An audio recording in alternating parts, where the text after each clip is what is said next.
லூக்கா 12ஆம் அதிகாரம் 35வது வசனம். Luke chapter 12 verse 35. உங்கள் அறைகள் கட்டப்பட்டதாகவும் உங்கள் விளக்குகள் எரிகிறதாகவும் தங்கள் எஜமான் கல்யாணத்திலிருந்து வந்து தட்டும் பொழுது உடனே அவருக்கு திறக்கும்படி எப்பொழுது வருவார் என்று காத்திருக்கிற மனுஷருக்கு ஒப்பாகவும் இருங்கள். Luke chapter 12 verse 35 and 36. Let your lions be girded about and your lights burning, and be ye yourself like unto men that wait for the Lord, when will he return from the wedding, that when he cometh and knocketh, they may open unto him immediately.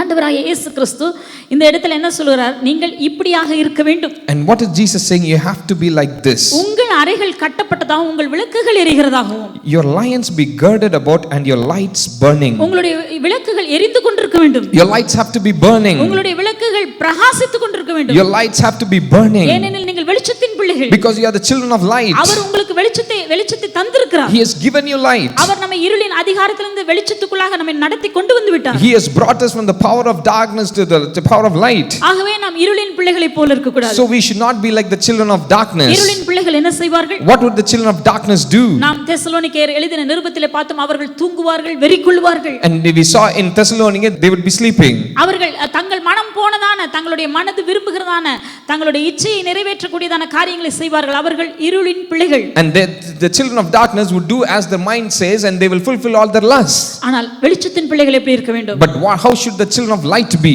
இயேசு கிறிஸ்து மிகவும் direct instruction என்று நாம் சொல்லலாம். நேரடியாக அவர் சொல்லுகிறார், தங்கள் எஜமான் கல்யாணத்திலிருந்து வந்து தட்டும் பொழுது உடனே, அந்த வார்த்தையை கவனிங்க, உடனே அவருக்கு திறக்கும்படி எப்பொழுது வருவார் என்று காத்திருக்கிற மனுஷருக்கு ஒப்பாக நீங்கள் இருங்கள். And how Jesus is saying directly, and ye yourself like unto men that wait for the Lord, when he will return from the wedding, that when he cometh and knocketh, they may open unto him immediately. அப்படியானால் இப்பொழுது நம்முடைய எஜமான் ஒரு கல்யாணத்திற்கு போயிருக்கிறார். That means our Lord has gone for a wedding. அதைதான் அவர் அங்க சொல்றார். எஜமான் கல்யாணத்திலிருந்து வந்து தட்டும் பொழுது உடனே அவருக்கு திறக்கும்படி அவர் எப்பொழுது வருவார் என்று அவருக்கு காத்திருக்கிற மனுஷருக்கு ஒப்பாக நீங்கள் இருங்கள். And you have to be like a servant, so that when the Lord has gone for the wedding and he knocks, immediately you should be ready to open. யார் உடனே எழும்பி திறப்பார்கள்? Who will immediately rise up and open? எப்பொழுது வருவார் எப்பொழுது வருவார் என்று அவருக்காக காத்துக் கொண்டிருக்கிறவர்கள். Only those who keep waiting, when he will come, when he will come. அவர்கள் உடனே எழும்புவார்கள். They will rise up immediately. அவருடைய சத்தத்தை கேட்ட உடனே எழும்பி உடனே கதவை திறப்பார்கள். Immediately they will hear their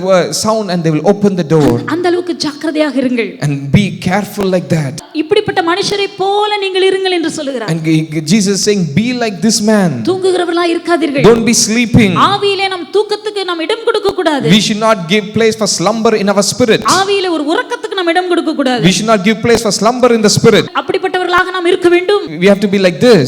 இது நமக்கு கொடுக்கப்பட்ட கற்பனையாகும். And this is a commandment that has been given to us. இது நமக்கு கொடுக்கப்பட்ட ஒரு ஆப்ஷன் அல்ல. It is not an option given to us.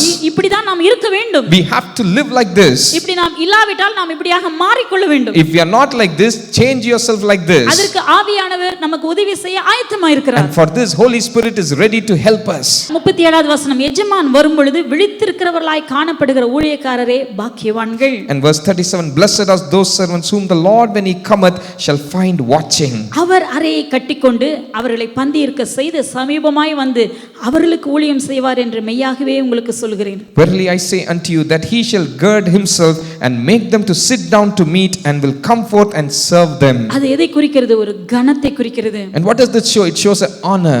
ஏனா அவர்களை யார் கவனமாக ஜாக்கிரதையாக இருக்கிறார்களோ அவர்களை பந்தியில உட்காரும்படி செய்து எஜமான் வந்து அவர்களுக்கு ஊழியம் செய்வாராம். And those who are waiting for him, he will honor them and ask them to sit, and the Lord will come and serve them. அவர்களை பந்தியிருக்க செய்து சமீபமாய் வந்து அவர்களுக்கு அவர் ஊழியம் செய்வார் என்று மெய்யாகவே உங்களுக்கு சொல்கிறேன். And verily I say unto you that he shall gird himself and make them to sit down to meat, and will come forth and serve them.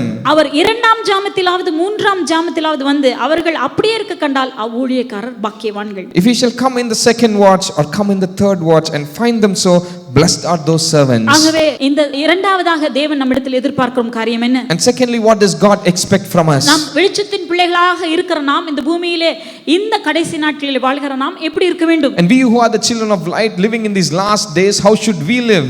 தேவன் எந்த நேரத்திலும் இயேசு கிறிஸ்துவினுடைய வருகை சமீபமாய் இருக்கிறது. The coming of the Lord is very nigh, and it can be any time. அவர் எந்த நேரத்திலும் நேரத்திலும் வருவார். He can come at any time. அவர் வரும் பொழுது நாம் வெளிச்சத்தின் பிள்ளைகளைப் போல நாம் இருக்க வேண்டும். And when he is coming, we have to be like the children of light. நாம் பகலுக்குரியவர்களைப் போல நடந்து கொள்ள And வேண்டும். we have to walk as we are in the light. என்னுடைய எஜமான் எப்பொழுது திரும்ப வருவார் என்று நாம் அவருக்காக எதிர்பார்த்து வாஞ்சையோடு காத்திருக்கிறவர்களாய் நாம் இருக்க வேண்டும். And we have to be waiting for when the Lord would come. 40வது வசனத்திலே நீங்கள் நினையாத வழியிலே அந்தப்படியே இந்த ஊமையை சொல்லிவிட்டு அடுத்ததாக சொல்ல, நீங்கள் நினையாத நேரத்தில் மனுஷகுமாரன் வருவார், ஆகையால் நீங்களும் ஆயத்தமாயிருங்கள் என்றார். And verse 40, be ye therefore ready also, for the Son of Man cometh at an hour when he think not. நீங்க நினையாத நேரத்தில் அவர் வருவார். He will come at the time hour that you think not. நினையாத நேரத்திலே ஒளியாக இருக்கிறதான தேவன் திரும்ப வருவார். And when in the hour that you don't think, the God who is light, he would come. அவர் திரும்ப வருவார். He will come back. எதற்காக? And for what will he come? ஆயத்தமாய் இருக்கிறதான வெளிச்சத்தின் பிள்ளைகளை சேர்த்துக் கொள்ளும்படியாக அவர் திரும்ப வருகிறார். To gather the children of light who are ready. ஆகவே இந்த பூமியில் வாழும் இந்த நாட்களிலே நாம் வெளிச்சத்தின் பிள்ளைகளைப் போல நடந்து கொள்வோம். And we who are living in this time in this earth, let us walk like the children of light. என்னால் முடியாது சொல்லக்கூடாது, சொல்லவும் முடியாது. We cannot say I cannot do it, and we cannot even say like that. ஏனெனில் ஆண்டவர் நமக்கு சகலவற்றையும் தந்திருக்கிறார். Because God has given to us all things. போராயுதங்களை, மாம்சத்திற்கேற்ற போராயுதங்களை, ஆவியின் போராயுதங்களை தந்திருக்கிறார். God has given us weapons of warfare, not the weapons of carnal warfare, but weapons of the warfare of the spirit. ஆகவே இந்த நேரத்திலே நாம் தேவனுக்கு நாம் நன்றி செலுத்துவோம். At this time, let us thank God. கர்த்தருடைய எதிர்பார்ப்பை புரிந்து கொள்வோம். Let us understand the expectation of God. கர்த்தருடைய எதிர்பார்ப்பின்படி நாம் செயல்படும்போது, When we work according to the God's அதாவது நம்முடைய expectation, மனதை, நம்முடைய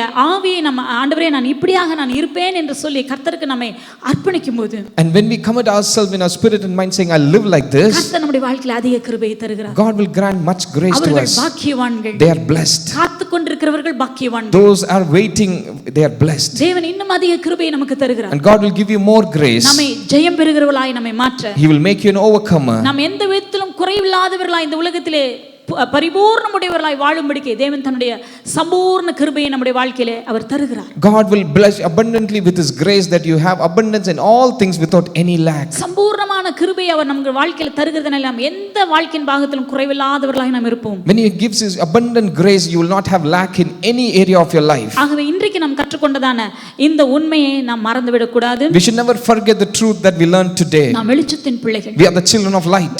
நாம் அவர் ஒளியில் இருக்கிறது போல நாமும் ஒளியிலே நடக்க வேண்டும். As he is in the light, we also should walk in the light. வெளிச்சத்தின் பிள்ளைகளைப் போல நாம் நடந்து நாம் தூங்குகிறவர்களாக இருக்க கூடாது. We should not be a children of light and we be sleeping.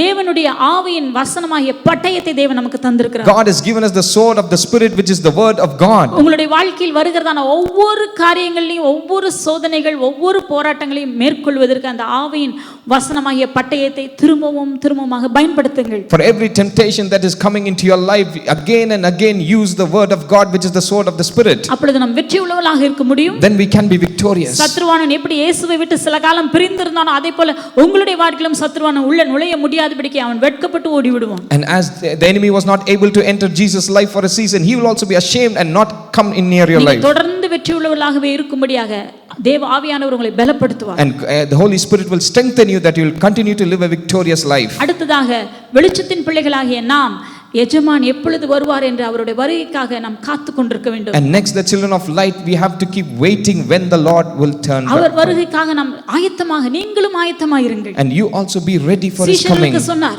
He said it to the disciples. அந்த நேரத்திலே அவரை சுற்றில் இருந்ததான ஜனங்களுக்கு அவர் சொன்னார், நீங்களும் ஆயத்தமாயிருங்கள். And at the time where people were around him, to them he said, be ready. ஆகவே நாம் ஆயத்தமாக வேண்டியதான நாள். It is the time to prepare and be ready. ஆயத்தமாயிருப்போம். Let us be ready. தேவன் தாமே நம்மை ஆசீர்வதிப்பாராக. May God bless us.